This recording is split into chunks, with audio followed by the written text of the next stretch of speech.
let's consider a gravitational slingshot. What is that?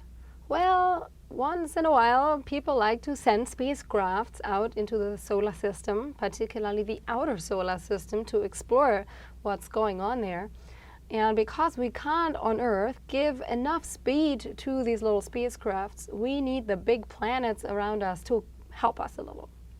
And so we can consider a large planet like Jupiter or Saturn. Here we have Saturn. And if we have a little spacecraft and we make it fly by close, then what actually happens is it will, due to the gravitational attraction of Saturn, acquire a kick in velocity, and that is a gravitational slingshot. So let's look at that. So our little spacecraft comes in with an initial velocity, and Saturn, of course, also has a velocity. And once it has passed, our little spacecraft will have a final velocity.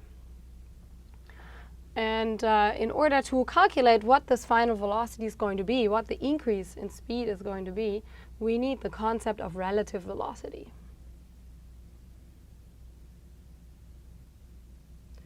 And for that, we need to first consider some initial state. So we have the relative velocity initially, and that is the difference between those two velocities, between the spacecraft and Saturn. And what becomes very important here is that we look at the coordinate system and keep that in mind, otherwise we're going to get a few sign errors. So the initial velocity of the spacecraft goes in the i-hat direction, and the velocity, the relative velocity is of course the difference, so minus the velocity of Saturn, but that one goes in the minus i-hat direction. And then we have the final state, so v final relative, and here we have the final velocity of the spacecraft now going in the minus i-hat direction, minus the velocity of Saturn that also goes in the minus i-hat direction. Now there's one thing that we need to consider, which is this velocity of Saturn. This one actually is, of course, here the initial velocity of Saturn, and this one is the final one. But because the mass of Saturn is so much larger than the mass of the spacecraft, we can actually set the initial velocity of Saturn to the final velocity of Saturn.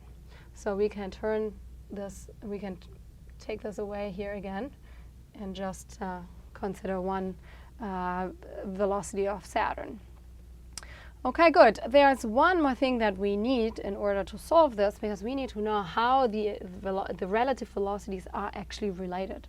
And the energy momentum law helps us there, because that gives us that the initial relative velocity equals minus the final relative velocity. Okay, so we can plug that in now. What do we have here for the initial velocity?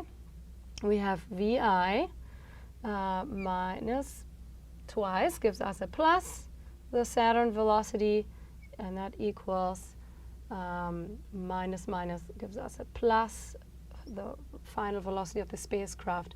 And then we have three minuses here, so that gives us a minus the Saturn velocity.